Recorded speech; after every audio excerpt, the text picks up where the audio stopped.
పరిశుద్ధ బైబిల్ గ్రంథములో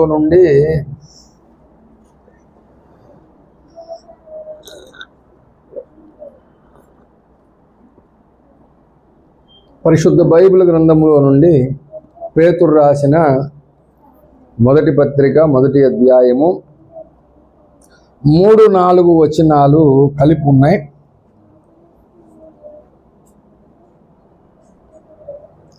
నేనే చదువుతాను, మూలవాక్యం గనక గమనించాలని ప్రభువు నామమున మనవి చేస్తున్నాను. మన ప్రభువగు యేసుక్రీస్తు తండ్రి అయిన దేవుడు స్తుతింపబడును గాక. మృతులలో నుండి యేసుక్రీస్తు తిరిగి లేచుట వలన జీవముతో కూడిన నిరీక్షణ మనకు కలుగునట్లు, అనగా అక్షయమైనదియు నిర్మలమైనదియు వాడబారనిదియునైన స్వాస్యము మనకు కలుగునట్లు ఆయన తన విశేష కనికరము చొప్పున మనలను మరలా జన్మింపజేసెను. చిన్న మాట ప్రార్థన చేసుకుని పరిశుద్ధాత్మ సహాయము, దేవుని సహాయం వేడుకుందాం. మహాపరిశుద్ధుడు, ప్రేమగల మా తండ్రి, నీ నామానికి స్తుతులు స్తోత్రాలు ప్రభా.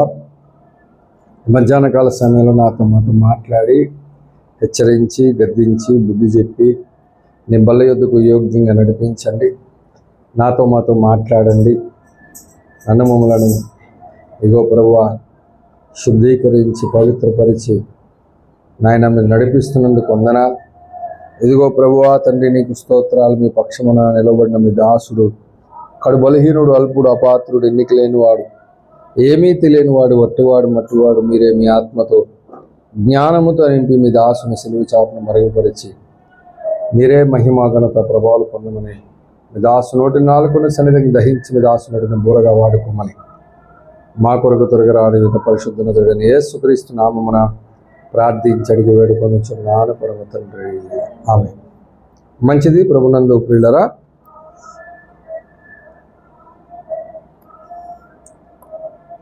చదవబడినటువంటి లేఖన భాగంలో పేతురు భక్తుడు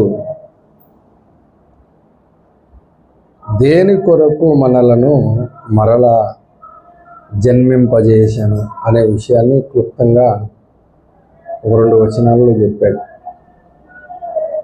తన విశేష కనికరము చొప్పున మనలను మరలా జన్మింపజేశాను. ఆల్రెడీ ఒకసారి ఈ లోకంలో తల్లి గర్భంలో పుట్టాము. తల్లి గర్భంలో పుట్టినటువంటి మనము మరి ప్రభునందు పిల్లరా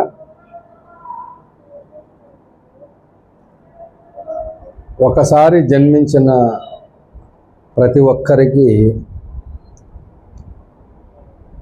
మరణం ఉంటుంది.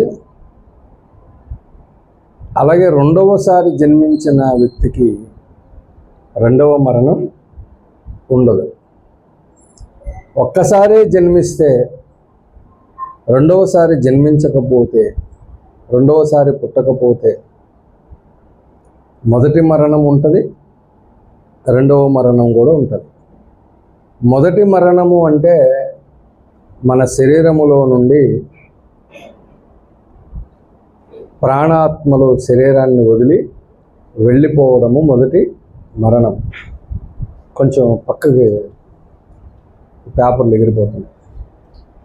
మరి ప్రభునందు పిల్లరా, రెండవ మరణము అనంటే శరీరాన్ని వదిలిపెట్టి వెళ్ళిన ప్రాణాత్మలు ఏవైతే ఉన్నాయో వాటికి రెండవ మరణము వలన హాని ఉన్నది. కాబట్టి రెండవ మరణం ఏంటి అనంటే ప్రకటన గ్రంథము 21వ అధ్యాయము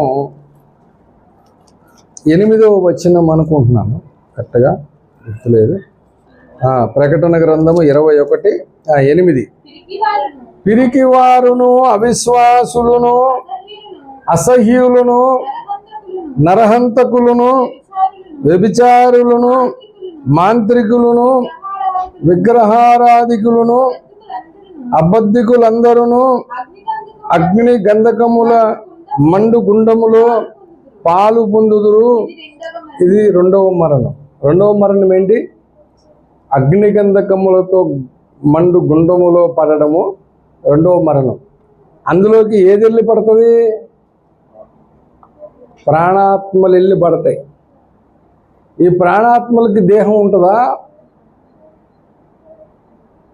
రాజేష్ ఉండదు అంటున్నాడు. ఉంటుందా? నివాసం ఉంటుంది అంటున్నాడు. రాజేష్ నాకు తెలిసి సినిమాలు సరిగ్గా చూస్తున్నాడు. చూస్తావా బాగా?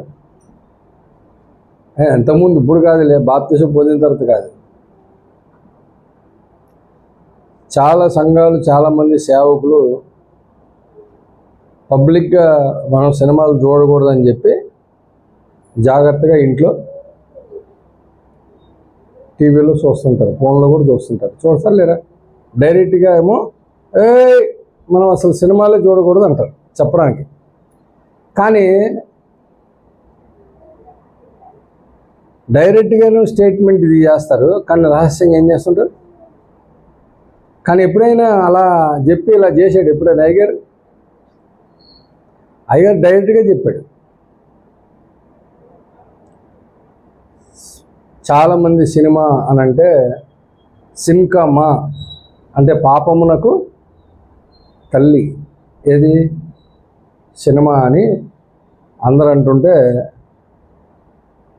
అయ్యగారికి డౌట్ వచ్చి పిఎం శామ్యూల్ గారిని అడిగారంట ఆ రోజు. మరి సిన్కమా అనే సినిమాలోనే కరుణామయుడు రిలీజ్ అయింది. ఎంతమంది క్రైస్తవులు వెళ్ళి చూసి వచ్చారు? దాంట్లోనే 10 కమాండ్మెంట్స్ వచ్చింది. చూసారా లేదా? మరి సినిమా సిన్కమానా? ప్యాషన్ ఆఫ్ ద క్రైస్ట్ వచ్చింది, అది చూసి బోలు మంది మారు మనసు పొందారు. మారు మనసు పొందిన వాళ్ళకి రక్షణార్థమైన మారు మనసు వచ్చింది అది చూసిన వాళ్ళకి. మొన్న ఎప్పుడో వాక్యంలో చెప్తా ఫాస్టింగ్ ప్రేయర్లో, అందులో యాక్ట్ చేసిన సినిమా హీరోకి యేసుక్రీస్తు క్యారెక్టర్ చేసిన ఆయన అన్యుడు, అసలు ఆయనకి యేసు ప్రభువే తెలియదు. కానీ ఆ క్యారెక్టర్ చేస్తున్నప్పుడు శిలువ మరణానికి ముందు ఆయనను శ్రమలు పెట్టడానికి వీపి చాళ్ళుగా చీల్చే ఆ సీన్ వచ్చినప్పుడు ఆయన మొత్తం ఫుల్ బాడీ అంతా మేకప్ వేసి కొడితే మేకప్ పుడుతుంది అంతే, దాంట్లో బ్లడ్ వస్తుంది. కానీ పొరపాటున మేకప్ చేసి ఆయన సరిగా చేయలేదు.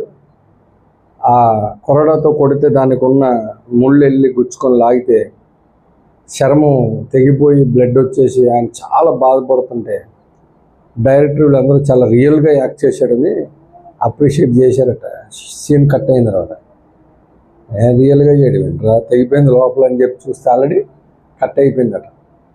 వెంటనే ఆయన హాస్పిటల్కి హుటాహుటిని తీసుకెళ్తే ట్రీట్మెంట్ జరిగిన తర్వాత ఆయన యేసు ప్రభువారు నాకు ఒక్క గాయం తగిలితేనే నేను ఇంత భయంకరంగా విలువలాడిపోయాను, ఇంకా ఒళ్ళంతయో చాళ్ళుగా జీల్చిన యేసు ఎంత బాధను అనుభవించుంటాడో, అదంతా పాపులైన మన కొరకే కదా అని అన్యుడు ఆ సిచ్యువేషన్తో మారుమనసు పొంది యేసుక్రీస్తుని రక్షకుడిగా అంగీకరించాడట.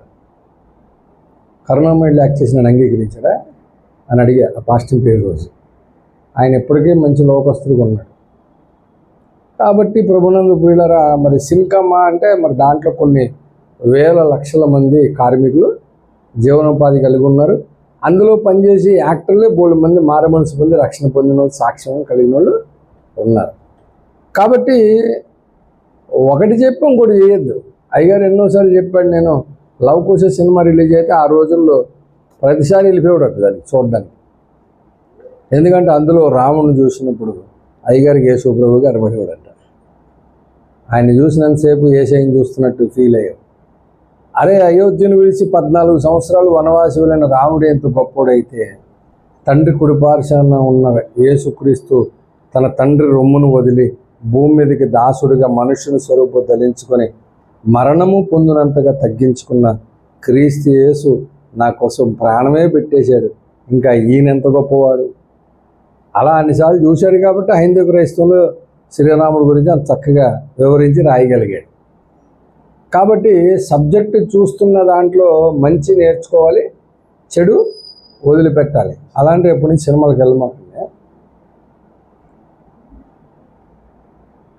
ఊరినే ఎప్పుడైనా ఇప్పుడు విజయవాడ గుంటూరు వెళ్ళాలనుకో, రాజేష్ బస్ ఎక్కుతాడు, అందులో ఏముంటుంది, టీవీ ఉంటుంది, గట్టిగా గంటలు కట్టేసుకుంటాను అనుకో, నిద్ర పడుతుందా? చెవులు కనబడుతూ ఉంటే వినబడం. అట్లాంటి పరిస్థితి ఎదురైతే చెప్పా.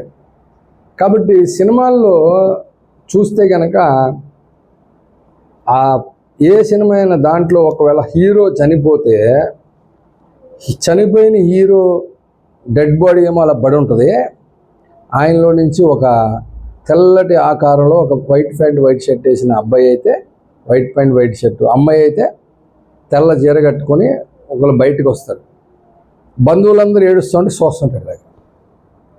అది ఎందుకు ఏడుస్తున్నారు, నేను బాగానే ఉన్నాను అంటాడు. వీడు మాట్లాడే వాళ్ళకి వినబడు, వాళ్ళు మాట్లాడి ఏడుతున్నది వీడికి వినబడుతుంది, ఏడో మాకని చెప్తుంటాడు, కానీ వాళ్ళు ఏం పట్టించుకోరు. కానీ వాడు చూస్తే వాళ్ళలాగే ఉంటుంది బాడీ, అది ఏంది నాలాగే ఉంది ఇది అనుకుంటుంటుంది ఆ ప్రాణాత్మ. ఎందుకంటే దానికి కూడా ఒక దేహం ఉందా లేదా? దేహం ఉందా? ప్రాణాత్మలు ఆ శరీరం నుంచి బయటకు వచ్చిన దానికి ఒక దేహం ఉందా లేదా? చూద్దాం. లూకాసు వార్త 16వ అధ్యాయం 19 నుంచి 22 వరకు చదవాలి. 19 నుంచి, ధనవంతుడు ఒకడు ఉండెను, అతడు ఊదారంగు బట్టలను సన్నపు నార వస్త్రములు ధరించుకొని ప్రతిదినము బహుగా సుఖపడుచుండువాడు.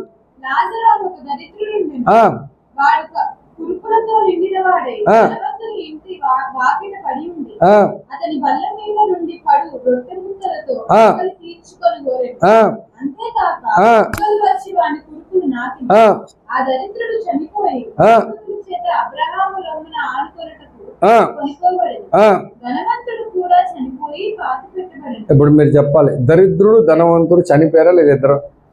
ఇద్దరు ఏం చేశాడు? ఇద్దరు పాతి పెట్టబడ్డారా? పాతి పెట్టబడిన తర్వాత అప్పుడు అతడు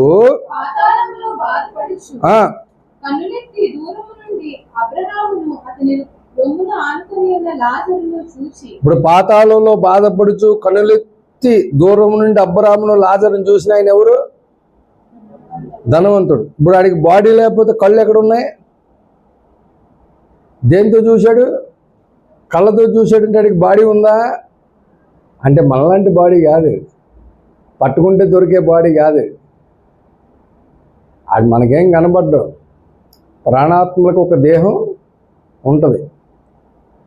ఆ దేహం కనుక లేదు అని అన్నాం అనుకో, సామెతల గ్రంథములో దేవుడు నా కుమారుడా నీ హృదయమును నాకు ఇమ్ము అని రాశాడు. ఇప్పుడు నిజంగా దేవుడు అడిగినట్లుగా హృదయం ఇచ్చేయాలనుకో, ఏం చేయాలా? హృదయం అంటే ఇది గుండె కదా, ఇది ఇచ్చేయాలంట. అడిగాడు సామెతల గ్రంథం 23వ అధ్యాయంలో, నా కుమారుడా నీ హృదయం నాకు ఇమ్మని. ఇప్పుడు ఆంజనేయ స్వామిలాగా మనం కూడా సీల్ చేసి గుండె తీసేసి ఆయనకి ఇచ్చామనుకో, నెక్స్ట్ ఏమవుతాం? పాట పాడాలి. ఏం పాట? పరదేశులము ప్రియులారా మన పురమేది. చచ్చిపోతాడు లేదా? ఇప్పుడు ఆ గుండె ఇస్తే చచ్చిపోతాడని దేవుడు తెలిసినప్పుడు ఆయన ఇంకేం అడిగాడు అంటే వేరొక గుండె, వేరొక హృదయం అడిగాడు. ఏం హృదయం అది? ఈ హృదయంలో, ఈ గుండెలో రక్తము ప్రవహిస్తూ ఉంటుంది. దేవుడు అడిగిన గుండెలో, దేవుడు అడిగిన హృదయములో సామెతల గ్రంథము 4వ అధ్యాయము 23వ వచనంలో చెప్పాడు. అందులో ఏం ప్రవేశిస్తుంది? నీ హృదయములో నుండి జీవధారలు బయలుదేరును కాబట్టి. ఇప్పుడు చెప్పండి, ఈ హృదయంలో ఏం ప్రవహిస్తాయి?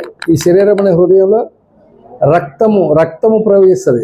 దీంట్లో ఈ శరీరంలో రక్తం ప్రవహిస్తుంది. ప్రాణాత్మలకు ఒక దేహం ఉంది, దానికి ఒక హృదయం ఉంది, దానికి ఒక గుండె ఉంది. దాంట్లో ఏం ప్రవహిస్తాయి? జీవధారలు ప్రవహిస్తాయి. ఇప్పుడు తండ్రి అయిన దేవుడు లేదా క్రీస్తు ఏ హృదయం అడిగాడు? జీవధారలు ప్రవహించే హృదయం అడిగాడు. రక్తధారలు ప్రవహించే హృదయం ఇస్తే ఏమవుతాడు? సచ్చూరుకుంటాడు. కాబట్టి ఇప్పుడు ఆ ఆత్మకు ప్రాణమునకు ఒక దేహం ఉన్నది, దానికి కాళ్ళు చేతులు బాడీ కళ్ళు అన్నీ ఉన్నాయి, కానీ పట్టుకోవడానికి కుదరదు, ఎవరికి కనబడదు. కానీ వాళ్ళకి చచ్చిపోయినోడు కనబడతాడు. చచ్చిపోయినోడు కనబడతాడు. కాబట్టి లూకాసు వార్త 16వ అధ్యాయంలో పాతి పెట్టబడిన తర్వాత పాతాళములో యాతన పెట్టబడుచు కనులెత్తి దూరము నుండి అబ్రహామును అతని రొమ్మున ఆనుకొని ఉన్న లాజరును చూచి, అంటే ఇప్పుడు లాజరు చనిపోయి అబ్రహాము రొమ్మున ఆనుకున్నాడు. ధనవంతుడు ఎక్కడున్నాడు? పాతాళములో అగ్నిలో యాతన పెట్టబడుచున్నాడు. వాడేమో రక్షణ పొందినవాడు, వీడేమో రక్షణ లేనివాడు. వాడికేమో రెండవ జన్మ ఉంది, వీడికేమో ఒక జన్మే ఉంది ధనవంతుడికి. ఎందుకంటే బహుగా సుఖపడతా ఉన్నాడు, చచ్చిపోయాడు. ఇప్పుడేమో మరి యాతన పెట్టబడుచు అడుగుతున్నాడు, తండ్రివైన అబ్రహామా, నా యందు కనికరపడి తన వ్రేలికొనను నీళ్లలో ముంచి నా నాలుకను చల్లార్చుటకు లాజరును పంపుము, నేను ఈ అగ్నిలో యాతన అగ్ని జ్వాలలలో యాతన పెట్టబడుచున్నానని కేకలు వేసి చెప్పాడు. అప్పుడు అందుకు అబ్రాహాము, కుమారుడా, నీవు నీ జీవితకాలం అంతా నీకు ఇష్టం వచ్చినట్లు సుఖంగా అనుభవించేతివి, అలాగున నేను లాజరు కష్టము అనుభవించిన జ్ఞాపకము చేసుకున్నాము.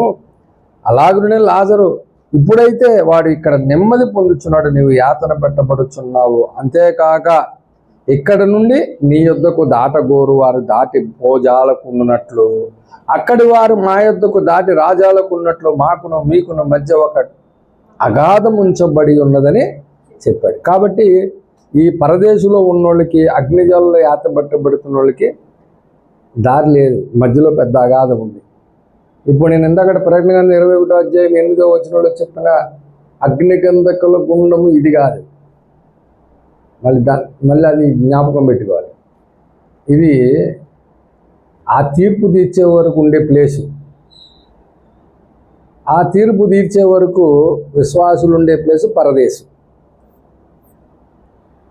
యేసు రెండో రాకల్లో మధ్యాకాశానికి వచ్చినప్పుడు భక్తులందరూ మధ్యాకాశానికి వెళ్ళి తీర్పు నుండి బహుమానాలు పొంది భూమి మీదకి వచ్చి 1000 ఏళ్ల పరిపాలన ఉంటారు. 1000 ఏళ్ల పరిపాలనలో కూడా పుట్టినోళ్ళు అందరూ, అప్పటి వరకు ఈ ధనవంతుడితో కలిసి అగ్నిగుండంలో ఉన్నోళ్ళు అందరికీ కలిపి ధవళ సింహాసనం దగ్గర తీర్పు జరిగి, తీర్పు తర్వాత తీసుకెళ్ళి అగ్నిగంధకముల గుండంలో పడేస్తాడు. అది రెండవ మరణం. అది ఎవరికి సంభవిస్తుంది? ఒకసారి పుట్టినోడికి గ్యారంటీ అది. రెండవసారి పుట్టినోడికి మాత్రం మొదటి మరణం ఉంటుంది. ఏది? ప్రాణాత్మలు శరీరం నుంచి బయటకు వచ్చే మరణం ఉంటుంది, కానీ రెండవ మరణం అతనికి రెండోసారి జన్మించడానికి ఉండదు. అంటే మనం అందరము నీటి బాప్తిస్మం ద్వారా మరలా జన్మింపజేశాడు. అలా జన్మింపజేయడానికి గల కారణము మనకు రెండవ మరణం ఉండదు. ఇంకొక సంగతి ఏంటంటే, గొప్ప సంగతి, మనకి మొదటి మరణం అయిపోయిన తర్వాత మనమందరం పరదేశంలో ఉంటాం కొన్నాళ్ళు.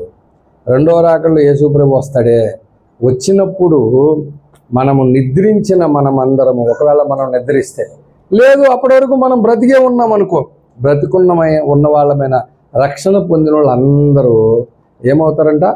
తెస్సలోనికలకు రాసిన మొదటి పత్రిక, అపోస్తుడైన పౌలు తెస్సలోనికలకు రాసిన మొదటి పత్రిక 4వ అధ్యాయము 13, 14, 15, 16 వచనాలు చదువుదాం.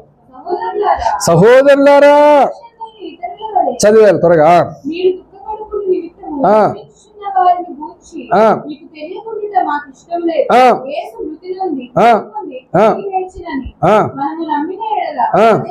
అదే ప్రకారము యేసునందు నిద్రించిన వారిని దేవుడు ఆయనతో కూడా, గుర్తుపెట్టుకోండి, చనిపోయిన వారిని గురించి నిరీక్షణ లేని ఇతర వల్ల మనం దుఃఖపడకుండా వారిని గురించి ఒక సత్యం చెప్తున్నాడు. ఏంటంటే, చనిపోయి పాతిపెట్టబడిన వారందరూ కూడా మట్టిలో ఉన్నారు. యేసయ్యేమో తండ్రి కుడిపార్శ్వాన ఆనుకున్నాడు, పునరుద్ధాడి లేచి. ఆయన రెండో రాకల్లో వచ్చేటప్పుడు ఏం చేస్తాడంటే, పరదేశంలో ఉన్న ప్రాణాత్మలను పట్టుకొని ఎంట పెట్టుకొని మధ్యాకాశంలోకి వస్తాడు. ఆ మధ్యాకాశంలోకి వచ్చును, మేము ప్రభు మాటను బట్టి మీతో చెప్పున్నది ఏమనగా, ప్రభు రాకడ వరకు సజీవులమై నిలిచి ఉండి మనము నిద్రించిన వారి కంటే ముందుగా ఆయన సన్నిధి చేరము. అది గుర్తుపెట్టుకోండి. మధ్యాకాశంలోకి చనిపోయిన వారి కంటే ముందు బ్రతికున్నోళ్ళు మనం వెళ్ళము. ఫరసపోజు రెండవ రాకడ వరకు ఇక్కడ ఉన్న మనమందరం బ్రతికే ఉన్నాం అనుకోండి.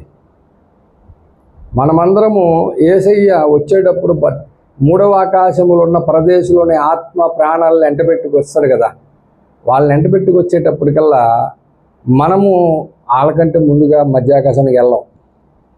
మనం ఇక్కడ సిద్ధంగా ఉంటాము. 7వ బోర మోగుతుంది. మోగడమే ఆలస్యం. బ్రతుకున్న మనలో నుంచి ఈ మట్టి శరీరం రాలి మట్టిలోకి వెళ్ళిపోతుంది. మనకి అనుకోకుండానే మహిమ శరీరం మనకు వచ్చేస్తుంది బతికున్న వాళ్ళకి. ఇలా మన మహిమ శరీరం రావడమే చచ్చిపోయిన వాళ్ళందరూ పరదేశంలో ప్రాణాత్మలు ఉన్నాయి యేసయ్య ఎంటబెట్టుకు వస్తున్నాడు. ఆ చచ్చిపోయిన వాళ్ళ శరీరాలు ఎక్కడున్నాయి? భూమిలో ఉన్నాయి. అవి దిగ్గున లెగుస్తాయి. వాళ్ళు మనము కలిసి ఏకంగా మధ్యాకాశంలో యేసుని కలుసుకోవడానికి వెళ్తాం. చదవండి. ఆర్భాటముతోనూ ప్రధాన దూత శబ్దముతోనూ దేవుని బూరతోనూ పరలోకము నుండి ప్రభువు దిగువచ్చును. క్రీస్తునందు మృతులైన వారు మొదట లేతురు.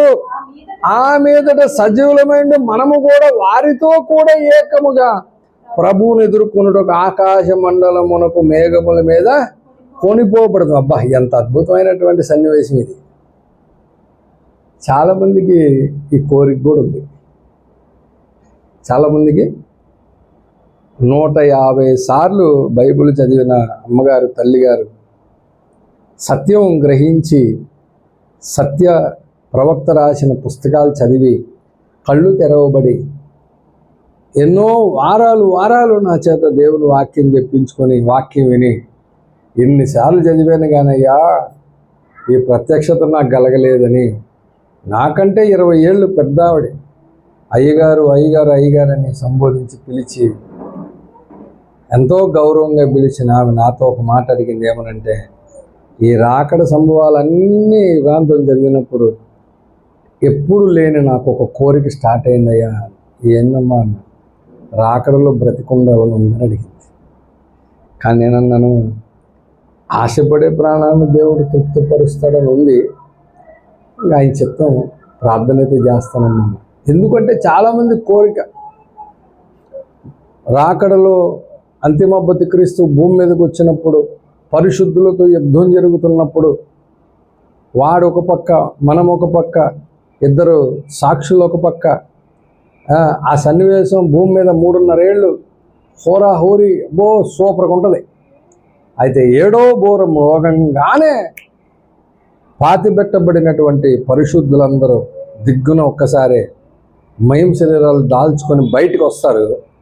అలా బయటకు రాగానే వారితో కూడా మనము ఏకముగా, అంటే బ్రతికున్నోళ్ళ శరీరములు మట్టి శరీరాలు రాలిపోయి మహిమ శరీరం దాల్చుకుని మనము రెండు కలిసి మధ్యాకాశానికి యేసును ఎదుర్కోవడానికి వెళ్తూ ఉంటే ఎలా ఉంటుందో సన్నివేశం. వచ్చేసిన తర్వాత దాన్ని కూడా వీడియోలో పెట్టేశారు. ఆ వీడియో చూస్తేనే కళ్ళకి ఎంతో పండగగా ఉంది. రియల్గా చూస్తే ఆ టైంలో పౌలు లెగడం చూస్తే, పరిశుద్ధులు లెగడం చూస్తే, మార్టిన్ లూథర్ గారు లెగడం చూస్తే, దేవదాసయ్య గారు లెగడం చూస్తే ఎలా ఉంటుంది? మన కళ్ళకి జిగేలమంటాయి. ఎందుకంటే పునరుద్ధానంలో ఒక్కొక్కరు ఒక్కొక్క అంతస్తులో ఉంటారు కాబట్టి. అందరిది ఒకటేలాగా కాదు పునరుద్ధానం.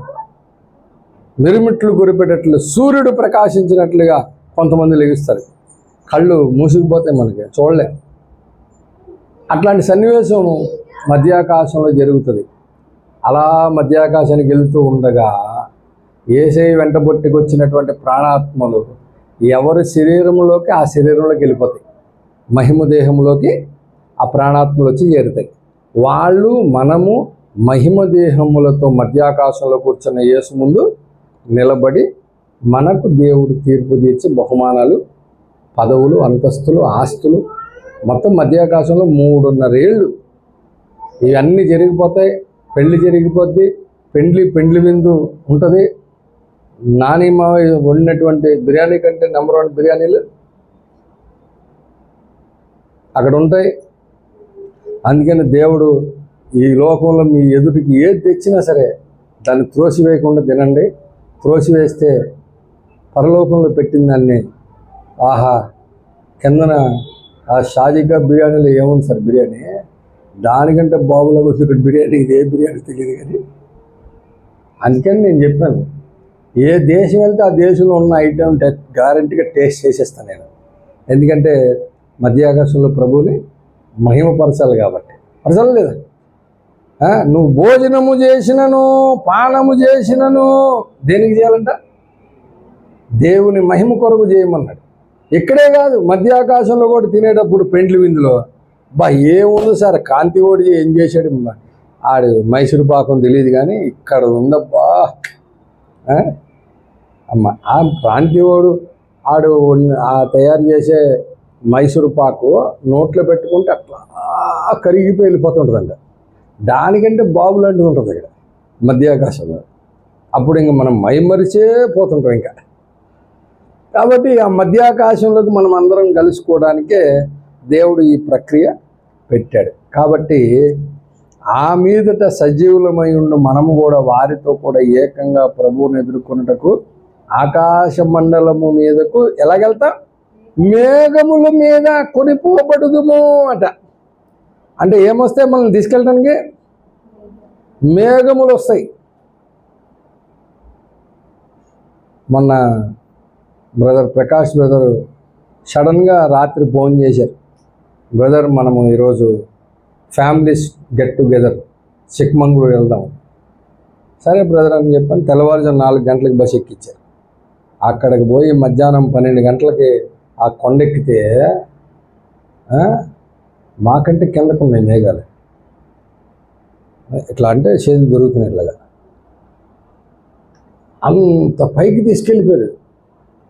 అవి చూసి మిమ్మల్ని కూడా ఒక రోజు సెలవు ఉంటే తీసుకెళ్ళిపోదామని, మొహరం సెలవైనా అడిగితే సగం మందికి సెలవు ఉందంటే సగం మందికి లేదంట.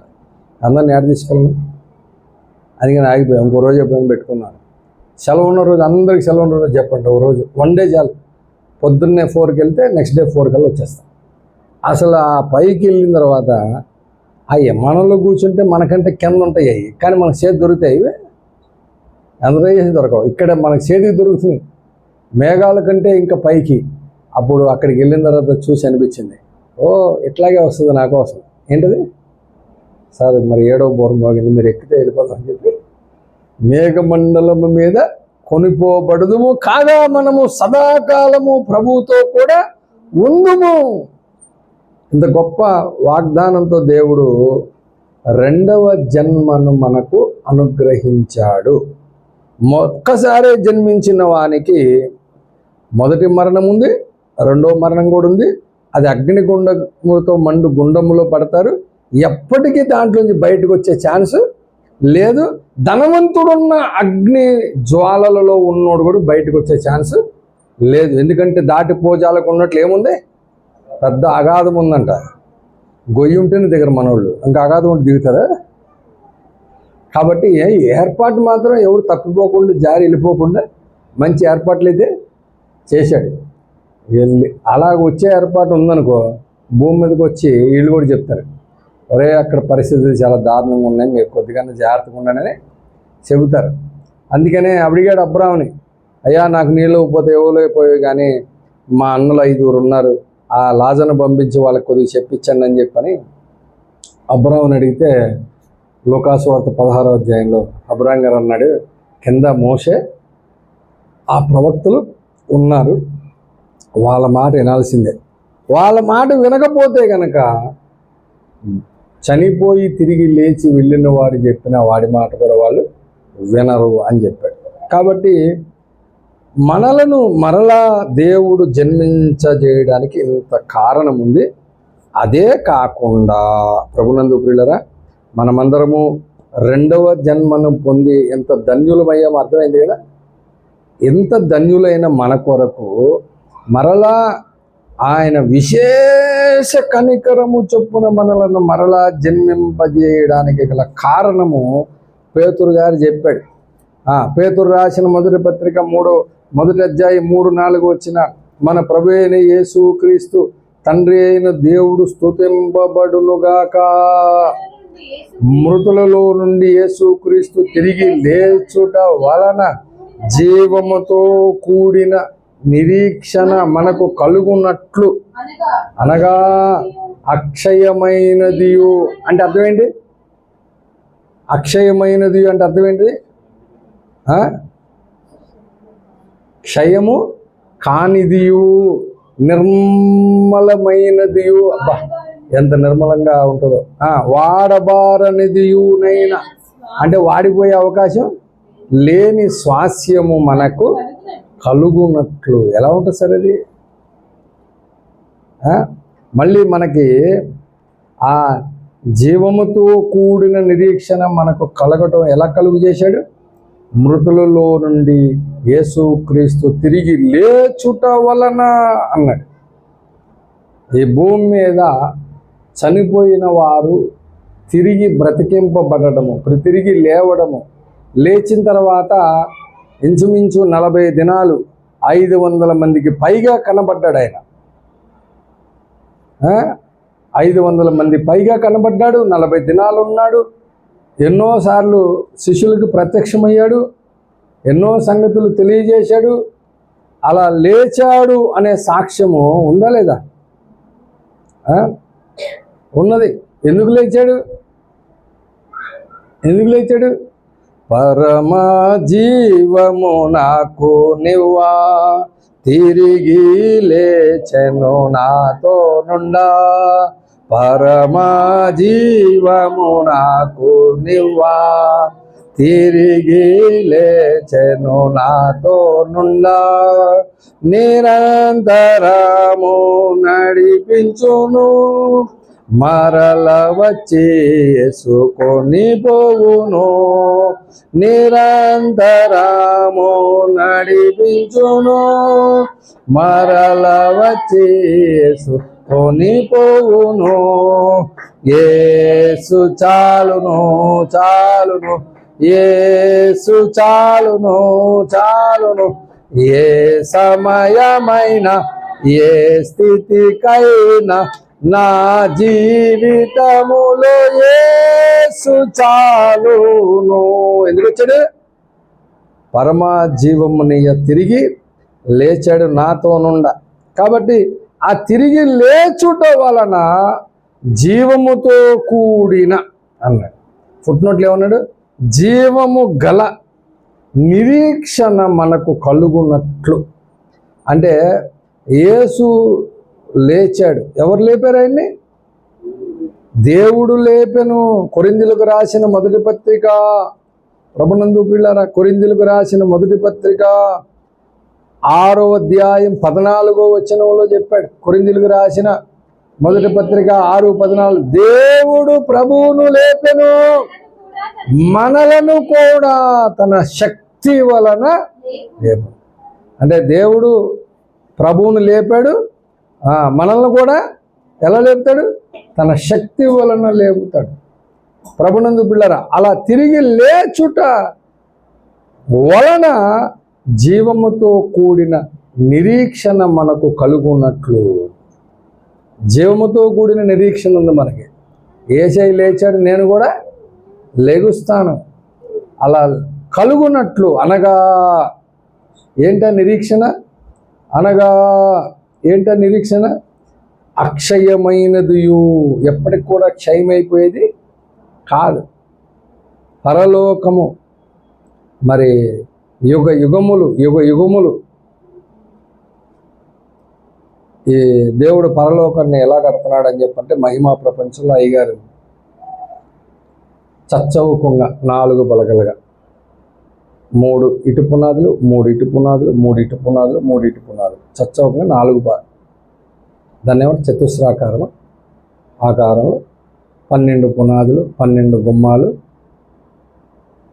హైటు ఈ భూమి మీద ఎవ్వడు కట్టలేనంత హైట్. ఈ భూమి మీద పర్మిషన్ ఒక 60-70 అంతస్తులకి పర్మిషన్ ఇస్తున్నారు జనరల్గా. కానీ దానిని మించినటువంటిది పరలోకం. ఎంతమంది అంటే ఆదాము మొదలుకొని 2వ రాకడలో ఎత్తబడే విశ్వాసి వరకు పరలోకంలో శ్వాసమే వాళ్ళు ఎన్ని కోట్ల మంది ఉంటారో తెలియదు. అన్ని కోట్ల మందికి కూడా దేవుడు ఏర్పాటు చేశాడు. ఎలా ఏర్పాటు చేశాడంటే ఒక్కొక్క పునాది మొన్న ఎప్పుడో క్యాలిక్యులేట్ చేశాం, ఎక్కడో కూర్చొని ఎన్ని కిలోమీటర్లు చెప్పాను మొన్న చిన్నాను ప్రవీణ్ క్యాలిక్యులేట్ చేశారు. పునాది ఎన్ని కిలోమీటర్లు చెప్పా? 1200 కిలోమీటర్లు ఒక్కొక్క పునాది. ఒక్క పదం 3 పునాదులు పొడవు వెడల్పు మొత్తం సమానంగా 1200 కిలోమీటర్లు. అంటే ఇక్కడి నుంచి విజయవాడ 600, అక్కడి నుంచి ఇచ్చాపురం, వైజాగ్ 300, ఇచ్చాపురం ఇంకొక 300 ఉంటుంది.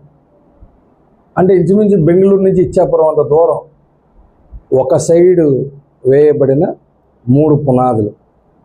ఇటు 1200, ఇటు 1200, ఇటు 1200, ఇటు 1200. దీంట్లో అపార్ట్మెంట్లు వేయడానికి ఈ భూలోకంలో ఎవరికైనా కాంట్రాక్ట్ ఇద్దామని తిరుగుతున్నాం. కడతాడు ఎవడైనా కడతాడా? అందుకని నేను చాలాసార్లు చెప్పా, జనరల్గా మనం ఏ మాట చెప్పినా సరే చాలా తొందరగా వినం. అట్లా కాదులే సార్, ఇంకో మాట చెప్పండి అంటారు. జనరల్గా అంటారు అనరా? ఏం చెప్పినా సరే అంత తొందరగా యాక్సెప్ట్ చేయడానికి మైండ్ ఒప్పుకోదు. ఎందుకంటే మన కంటికి కనబడుతున్న దానినే మనము లక్ష్య పెడతాము తప్ప కంటికి కనబడిన దాని కొరకు మనము లక్ష్య పెట్టం కాబట్టి మనకు తెలియదు. క్రైస్తవులమైన మనము మన భౌతిక నేత్రాలతో చూడడం మానేసి ఆధ్యాత్మిక నేత్రాలతో చూడడం మొదలు పెడితే దైవజనుడు కానీ ప్రవక్త కానీ ఏం చెప్పినా వినటానికి యాక్సెప్ట్ చేయడానికి అవకాశం ఉంటుంది. ఎప్పుడు? మనోనేత్రాలతో చూడగలిగినప్పుడు. అంతేగాని భౌతిక నేత్రాలతో చూస్తే నీకేం కనబడుతుంది? ఇప్పుడే చెప్పాను కదా, మనకి ఉన్నది, మనకిస్తున్న స్వాస్యం ఎలాంటిది? అక్షయమైనది, అంటే క్షయము కానిది. అపోస్తుడైన పౌలు కొరింథీయులకు రాసిన 2వ పత్రిక 4వ అధ్యాయము 17-18 వచనాల్లో పౌలు చెప్తున్నాడు. గట్టిగా చదవాలి ఎవరైనా. మేము దృశ్యమైన వాటిని చూడక అదృశ్యమైన వాటిని నిదానించి చూచుచున్నాము గనుక క్షణమాత్రముండు మా చులకని శ్రమ మా కొరకు అంతకంతకు ఎక్కువగా నిత్యమైన మహిమ భారము కలుగజేయుచున్నది. ఏలయనగా దృశ్యమైనవి అనిత్యములు, అదృశ్యమైనవి నిత్యములు అన్నాడు. అవును, దృశ్యమైనవి అంటే ఈ కళ్ళకు కనబడతాయి, అదృశ్యమైనవి అదృశ్యమైన ఎలా కనబడతాయి? అదృశ్యమైన ఎవరికి కనబడతాయి? ఎక్కడున్నాయి? కనబడతాయా? అవి ముందు అసలు అవి కనబడతాయా? మనోనేత్రాలు కనబడతాయా? అవి ఎక్కడుంటాయి?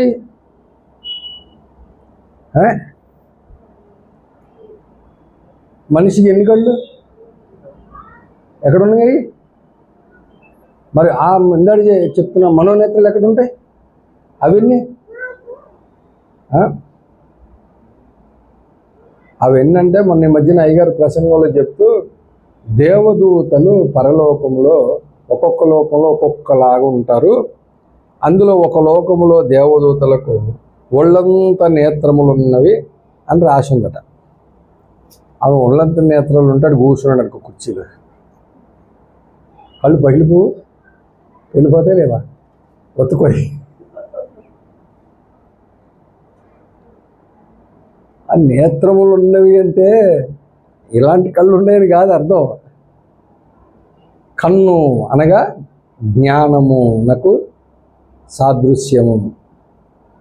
ఒళ్ళంత నేత్రములు ఉన్నవి అంటే అనేకమైన నేత్రములు, అనేకమైన జ్ఞానము కలిగిన వాళ్ళని అర్థం.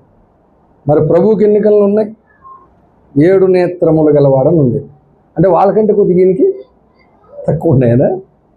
కాదు, 7 అంటే సంపూర్ణ సంఖ్య. అంటే జ్ఞానములో సంపూర్ణుడు ఆయన అని అర్థం. అట్లాగా క్యాలిక్యులేషన్ చేసి చెప్పారు. అట్లాగే మనిషికి కూడా ఇప్పుడు ఇందాక శరీరం ఉందంటే లేదన్న, ఇప్పుడు మనోనేత్రాలు ఉన్నాయంటే యాడేసారు, చూపించారు కొద్దిగా ఎక్కడ ఉన్నాయో. ఉన్నాయో 2, ఇంకే ఉన్నాయంటాడు. పరలోకంలో ఉన్నాయన్నట్టు ఇక్కడ కూడా అన్నీ ఉన్నాయంటాడు ఈయన అని చెప్పి కొంచెం ఇసుక్కోమాకండి, వ్యసనం పడమాకండి. పేతురు గారిలాగా ప్రసంగి గ్రంథం 2వ అధ్యాయము 14వ వచనం. 2, 3, 1 వచనాన్ని బట్టి చెప్పండి. జ్ఞానికి కన్నులు అన్నాడా, కన్ను అన్నాడా? కన్నులు అంటే ఎన్నేను ఉంటాయి చెప్పలే. ఇప్పుడు దేవదూతకు ఒళ్ళంతా ఉన్నట్టు. మన ప్రసంగంలో అయ్యగారు అంటున్నాడు, మీరు నన్ను తక్కువ అంచనా వేస్తున్నారు, నా కళ్ళు డేగ కళ్ళు, ఆ శుభ్రం ఏం జరుగుతుందో కూడా చూస్తుంటారు అన్నాడు. గుర్తుపెట్టుకోండి, నా చెవులు పాము చెవులు, నాకు అన్నీ వినబడతాయి అన్నాడు. చాలా జాగ్రత్తగా ఉండాలి. కొంతమంది దగ్గర మన ఊళ్ళో గల్లీలో పాస్టర్ దగ్గర ఉన్నట్టు ఆయన దగ్గర ఉంటే ఏం ఉడకో, ఏ పప్పు అయినా ఉడకదు. అట్లాగే ఆయన చేత అభిషేకం పొందిన వాళ్ళ దగ్గర కూడా కొంచెం జాగ్రత్తగా ఉండాలి. మన దగ్గర 2-3 పప్పులు ఉడకవు, అన్నీ కాదు. వినాలి, చెప్పింది ఏదైనా చెప్పాను అనుకో వినాలి, కానీ తొందరపడకూడదు. కాబట్టి ప్రభునందు ప్రియులరా, ఈ కన్నులు జ్ఞానికి ఎక్కడ ఉంటాయి? కన్నులు తలలో అంట, లోపల ఉంటాయి. వాడు జ్ఞాని. ఆ జ్ఞానం కలిగినోడు భౌతిక ప్రపంచాన్ని ఎట్టి పరిస్థితులు చూడడు. ఎందుకు చూడంటే ఇవి అనిత్యములు, అనిత్యములు అన్నాడు. అంటే అర్థం ఏంటి? అనిత్యములు అంటే ఏంటి? కొరింథీయులకు రాసిన మొదటి పత్రిక చదివాం కదా, 2వ పత్రిక 4వ అధ్యాయం 17-18లో అనిత్యములు అంటే నిత్యము ఉండేవి కావు, అదృశ్యమైనవి అదృశ్యమైనవి నిత్యములు. అంటే మనకేదైతే కనబడట్లేదో అది నిత్యము శాశ్వతంగా ఉంటుంది, మనకేదైతే కనబడుతుందో అది శాశ్వతం కాదు. ఇప్పుడు నువ్వు కన్నులతో చూసేవన్నీ శాశ్వతమా? శాశ్వతమా? క్రైస్తవుల్లో కూడా చాలామంది ఇక్కడే సంపాదించేసి, డబ్బులు పోగేసేసి, బంగారం కొనేసి, ఆస్తులు సమకూర్చేసి, మొత్తం అన్నీ చేసేసి సమకూర్చుకుంటున్నారు. వాళ్ళు కూడా అన్యుల కంటే తెలీదు, ప్యాలెస్లు కడుతున్నారు వాళ్ళు. ఆయన ఎవరో మన అంబానీ గారు 9,000 కోట్లతో ఎన్నో సంవత్సరాల క్రితం నేను పేపర్లో చదివా, 10 ఏళ్ళు 15 20 ఏళ్ళు 25 ఏళ్ళు అవుతుంది. ఆ దినాల్లోనే బాంబేలో ఆయన బిల్డింగు 9,000 కోట్లతో కట్టించాడు. కారులు ఆ బిల్డింగ్లోకి డైరెక్ట్గా ఆఫీస్ దాకా వెళ్ళిపోతాయి. ఆయన ఇల్లు కూడా దాంట్లోనే ఉంటుంది. ఆ బిల్డింగ్ పైన హెలికాప్టర్లు ఉంటాయి. ఆయన వెళ్ళి రావాలంటే ఎక్కడికి వెళ్ళి రావాలన్నా దాని మీదే వెళ్ళి వచ్చేస్తుంటాడు. ఎయిర్పోర్ట్కి వెళ్ళాల్సిన పని కూడా లేదు. అంత ఇదిగా 9,000 కోట్లతో కట్టించాడంట. శాశ్వతమైంది అది. నిత్యమో అనిత్యములా? అందుకని విశ్వాసి అయిన వాడు దేవుని వాక్యాన్ని నమ్మాలి. దేవుని వాక్యం పేతురు పత్రికలో పేతురు గారు రాశాడు ఏమని? ఆ దినమున పంచభూతములు మహావేంద్రముతో లయమైపోవును అన్నాడు. ఏ దినమున? యేసయ్య వచ్చిన తర్వాత 1000 ఏళ్ల పరిపాలన అయిన తర్వాత, ధవల సింహాసనం దగ్గర తీర్పు జరిగిన తర్వాత, వాడిని వాడి దూతలను సాతాన్ని వాడందరినీ అగ్నిగుండంలో వేసిన తర్వాత, మనల్ని తీసుకొని పరలోకంలో దేవుడు కట్టేస్తున్నాడు అన్ననే అక్కడికి తీసుకెళ్ళిపోయేటప్పుడు మనం అందరం వెళ్ళిపోతుంటాము. ఈలోపు ఆకాశ నక్షత్రాలు కూడా రాలి భూమి మీద పడి పంచభూతాలు మహావేంద్రంతో లయమైపోతాయి. బాగా గుర్తుపెట్టుకోండి. కితకనూరులో నాది మాత్రం ఉంటుంది ఖచ్చితంగా, మీరు గుర్తుపెట్టుకోవాలి. ఇవన్నీ ఉంటుందా? మైసూర్ ప్యాలెస్ ఉంటుందా? కింద మనం చాలా బళ్ళు పెట్టాం, అందులో రాజేష్ది మాత్రం గ్యారెంటీగా ఉంటుంది, గుర్తుపెట్టుకోండి. ఎప్పుడు ఉంటుందా? ఏ ఊరికి నాది కూడా ఉండదు. మొత్తం అన్నీ ఏమవుతాయి? మహావేంద్రం అంటే, వేంద్రము అంటే అగ్ని. అది మామూలు అగ్నినేమో వేండ్రమనరు. చాలా వేడి, విపరీతమైన వేడి. ఆ అగ్నికి బంగారము సైతం కరిగిపోద్ది. ఒకవేళ అది కరగలేదనుకో, పంచభూతాలు కరిగిపోయి ఏం మిగిలిపోద్ది? బంగారం మిగిలిపోద్ది. అంటే మన ఇంట్లో బంగారం సేఫ్ అనమాట. ఈ లెక్కన బళ్ళు ఇల్లు కట్టకూడదు, బంగారం కొనుక్కొని పెట్టుకోవాలి జాగ్రత్తగా అనే ఆలోచన వస్తుంది గ్యారంటీగా. ఆ అగ్నికి అది కూడా కాలిపోద్ది. అన్నీ ఏవి లేకుండా మొత్తం బూడిది కొట్టుకుపోతాయి. కాబట్టి వెళ్ళిపోతాయని వాక్యం చెప్పింది కాబట్టి మన చూపు, మన లక్ష్యము, మన దృష్టి ఎక్కడ ఉండాలి? నిత్యమైన వాటి మీద ఉండాలి. అది ఎవరు పెడతారు? తలలో కన్నులు ఉన్నోడు పెడతాడు, మనోనేత్రాలు ఉన్నోడు పెడతాడు, భౌతిక నేత్రాలు ఉన్నోడు పెట్టడు. అందుకని ఎక్కడి నుంచి స్టార్ట్ చేసింది ఇది? 1200 కిలోమీటర్లు ఇటు అటు ఇటు ఇటు మొత్తం 4-12 వందలు 4800 కిలోమీటర్లు వైశాల్యం కలిగిన అపార్ట్మెంట్స్ పరలోకంలో కట్టిస్తున్నాడు. అది ఈరోజు ఆ రోజు స్టార్ట్ చేయలేదు. మనం పుట్టక ముందే 4000 సంవత్సరాల క్రితమే అబ్రహాము భూమి మీద కూర్చొని హెబ్రీలకు రాసిన పత్రిక 11వ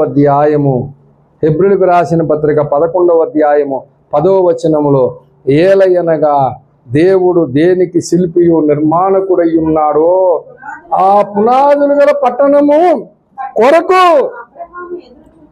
మీరు చెప్పాలి, అబ్రహాం గారు ఈ భూమి మీద ఉన్నప్పుడే ఆ పట్టణం కొరకు ఎదురు చూస్తున్నాడంటే దాన్ని ఏమన్నాడు? దేనికి శిల్పియు నిర్మాణకుడై ఉన్నాడో ఆ పునాదులు గల పట్టణం. అంటే అబ్రహాం గారు అప్పటి నుంచి ఎదురు చూస్తున్నాడు. దేనికోసం? మహిమా ప్రపంచంలో అయ్యగారు చెప్పిన ఆ పట్టణం కొరకు.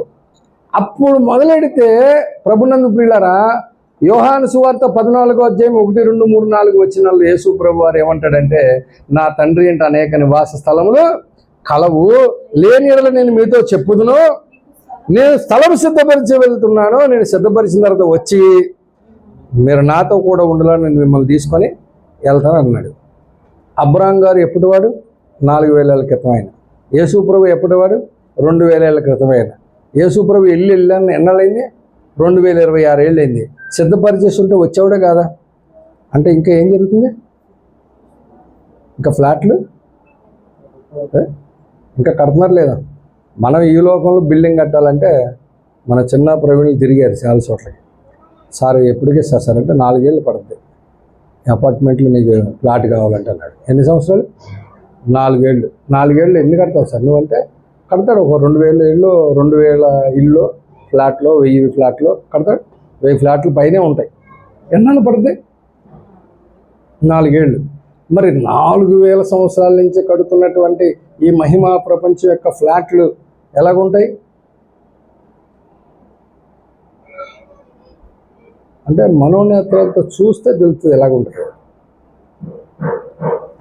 ఇప్పుడు మీరు వెళ్ళినప్పుడు, ఆ ఫ్లాట్ల కోసం వెళ్ళినప్పుడు, ఆ బిల్డింగ్ ఓనరు, మేము మా బిల్డింగ్ కట్టడానికి మేము వాడుతున్నటువంటి సిమెంట్ భారతీ సిమెంట్ నెంబర్ 1. ఎవరిది? ఎక్స్. ఆయన పెట్టాడంటే చాలా మంచి సార్, క్రైస్తవుడు ఆయన. మేము అదే వాడతాం అంటాడు. ఇంకొక ఆయన ఏసీసీ వాడతాం, ఇంకొక ఆయన హెట్ ఇవన్నీ వద్దు కేసీపీ అంటాడు. విజయవాడలో చిన్న గోడ కట్టించడానికి ఆ మేసిని పిలిచి కేసీపీ పట్టరావంటే ఏడుసారి చెప్పింది. అడ్వర్టైజ్మెంట్లు ఇచ్చి డబ్బులు దొక్కుతున్నాడు తప్ప దాంట్లో ఏముందో దీంట్లో కూడా అదే ఉందని రామ్కో పట్టుకొచ్చాడు. అంటే ఎవరి అభిప్రాయం వాళ్ళది. ఇప్పుడు ఏమేసి కడుతున్నాడు? సిమెంట్ వేసి 4 ఏళ్ళకి కడతాడట. కానీ పరలోకములో మనకి కడుతున్నటువంటి మన ఇళ్ళు, అపార్ట్మెంట్లు 4800 వైశాల్యం, కిలోమీటర్ల వైశాల్యం కలిగినటువంటి మన అపార్ట్మెంట్లు, మన ఇళ్ళు దేవుడు ఎలా కట్టాడు? ఎలా కడుతున్నాడు? ఆ అపార్ట్మెంట్ల ముందు 4800 కిలోమీటర్ల వైశాల్యం కలిగిందంటే అందులో మధ్యలో ఎన్ని రోడ్లు ఉంటాయమ్మా? ఎలాంటి రోడ్లు ఉంటాయి? ఆ రోడ్లే ప్రకటన గ్రంథము 21వ అధ్యాయములో ఆ రోడ్లే 21వ వచనం 21, దాని 12 గుమ్మలు 12 ముత్యములు, ఒక్కొక్క గుమ్మం యొక్క ఒక్కొక్క ముత్యము కట్టబడి ఉన్నది. పట్టణపు రాజవి ఇది శుద్ధ సువర్ణమై స్వచ్ఛమైన స్ఫటికముతో పోలి ఉన్నదట. ఇప్పుడు చెప్పాలి, రోడ్డు దేంతో వేసాడు? వచనం చూసి చెప్పండి. ఎవరైనా కొద్దిగా వచనం చూసి చెప్పండి. దేంతో వేసాడు రోడ్డు? శుద్ధ సువర్ణమయమై. అంటే ఏంటి శుద్ధ సువర్ణం అంటే? Pure gold. దేన్ని? రాజవీధి. అప్పుడు ఇల్లు కేసీపీ గ్యారంటీ.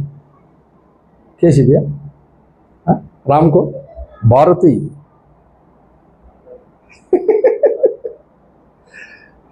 ఆఫ్టర్ ఆల్ రోడ్డే బంగారంతో కట్టి ప్యూర్ గోల్డ్తో కట్టిన దేవుడు నా ఇంటిని దేంతో కడతాడు? నాకు ఒకవేళ దేవుడు ఒకవేళ కడితే గిడితే కనుక దుబాయ్ తీసుకెళ్ళాడు నన్ను 2 సార్లు. ఒకసారి దుబాయ్, ఒకసారి కువైట్ వెళ్ళా. అక్కడ జాబ్ చేసుకునే వాళ్ళ యొక్క రూమ్స్ చూశాను నేను. ఓకే, ఇంత హాల్ ఉందనుకోండి, దీంట్లో 10 మంది ఉంటారు, ఒక్కొక్కరికి ఒక గది, అందులోనే ఏసీ ఉంటుంది, అందులోనే మంచం ఉంటుంది, అందులోనే చిన్న పొయ్య, వంట సామాన్లు ఉంటుంది, దానికి ఒక డోర్ ఉంటుంది, లాక్ వేసుకుంటాడు. ఆ గోడకి ఏసీ ఉంటుంది, ఆ లోపలికి ఏసీ వస్తుంది. ఎందుకంటే 60-70 డిగ్రీలు ఎండ ఉంటుంది అక్కడ. ఇందులోనే దగ్గర 12 మందికి పట్టే అంత ఇవి ఉంటాయి. అందరికి కలిపి వాష్రూమ్లు 2-3 పెడతారు. అది అద్దె 35,000 రూపాయలు.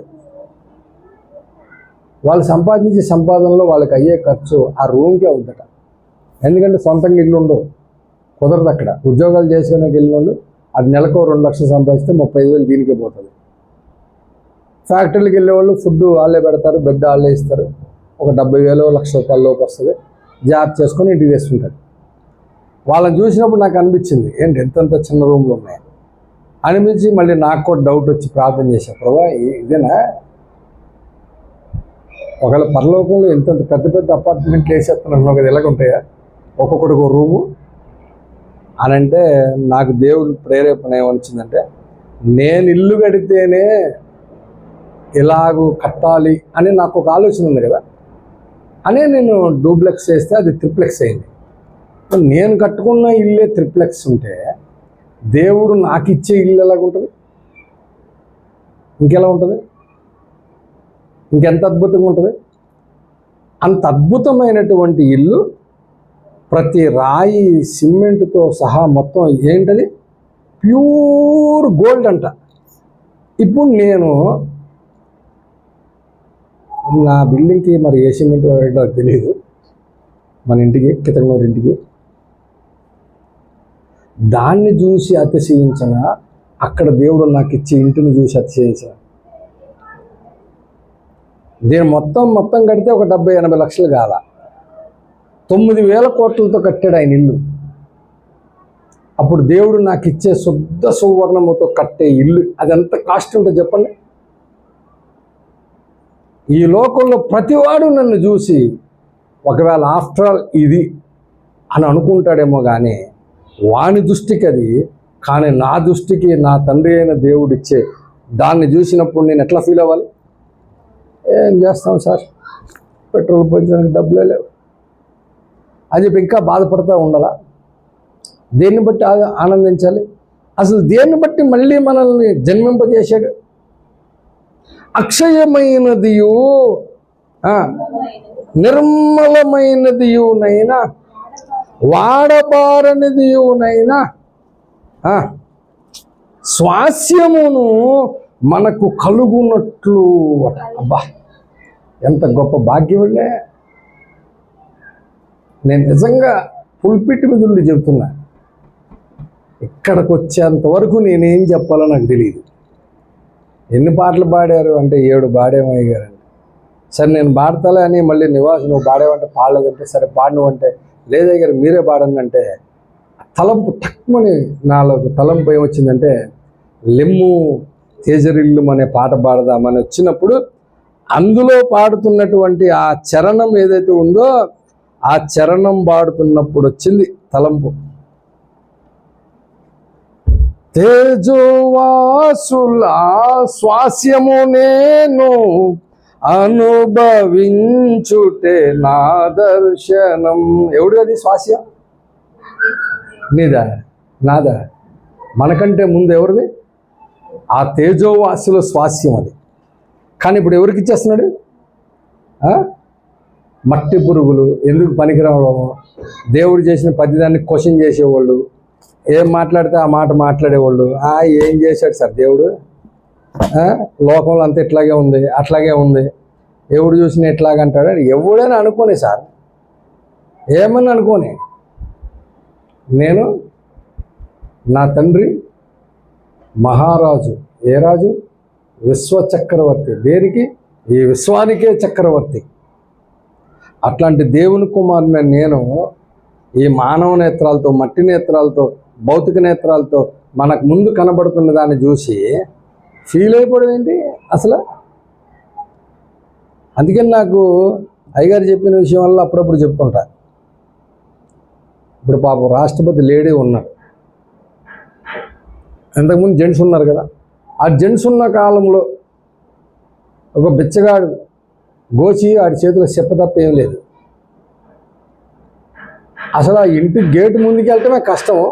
కానీ ఏదో కథ కోసం చెబుతున్నాం. రాష్ట్రపతి ఇంటి ముందుకు పోయాడు, జంటు ఇప్పుడున్నాం కాదు, అభ్యంతరం పడద్దు.